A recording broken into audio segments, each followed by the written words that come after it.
obviously you have your own huge body of your own compositions, but you're also known for your tremendous cover versions of songs. Has there been a song through the years that you've always wanted to cover, and you just either never got around to it, or you never had the nerve to try it? We actually went back to some covers on the end of the last tour, but it was stuff that we used to cover when we were in the 70s, because people started to bring signs and hold them up. I think we covered Summertime Blues. We covered Wooly Pulley one night. We covered The Spectre That She Kissed Me. We covered, there was a lot of things that good rock, and a lot of things came out of the.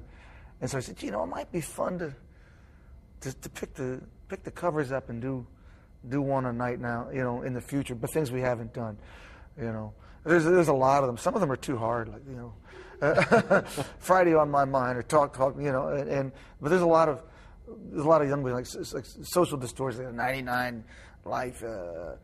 I'd also like to cover some young bands' music, because there's a lot of great young rockers and writers out there right now. Who are you listening to that's out in the last year or two? Fresh stuff. Who do you listen to? Okay, that's new. Let me see. Josh Ritter's made some really good records. A guy named Joseph Arthur's made good records. I still have my friend Mike Ness and Social Distortion. I still love them. They're one of my favorite bands. He's one of my favorite singers and songwriters. My son's turned me on to Against Me and some young guys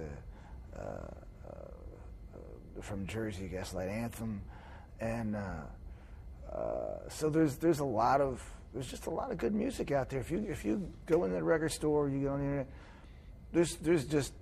there's good music being made all the time, Paint this scene for me. According to a biography of Sinatra, in '95, you and Dylan go to his house in Palm Springs and have dinner with Sinatra.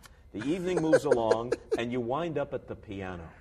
Now, who's taking the lead, and what's this conversation like? Sinatra, Dylan, Springsteen. Was this really in a biography? Yeah, it was in a biography of Sinatra. Is it true?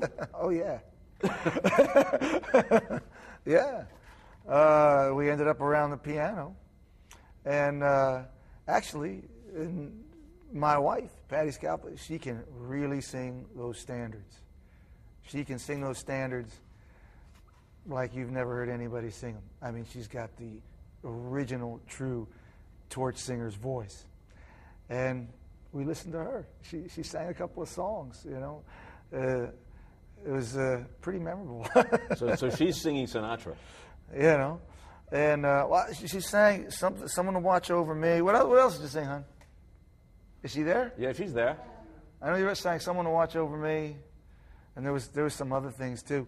And Steve and Edie were at the piano. Steve and Edie were there. Yeah. Whoa. And Patty, did you do Blame It on the Bossa Nova? Well, and let me tell you, Go away, little girl. He could really play and sing, So it was one of those a guy named Guy Peeler had a rock book that came out many years ago called Rock Dreams, in which these sort of incongruous situations he'd paint. It was one of those where you go like, did I just dream that happened? Did I see my wife sing for Frank Sinatra? She did. Did Sinatra know any Springsteen? Did he know any Dylan? I didn't ask him that, That was probably a tasteful thing to do. He was the chairman of the board. Yeah, that's right.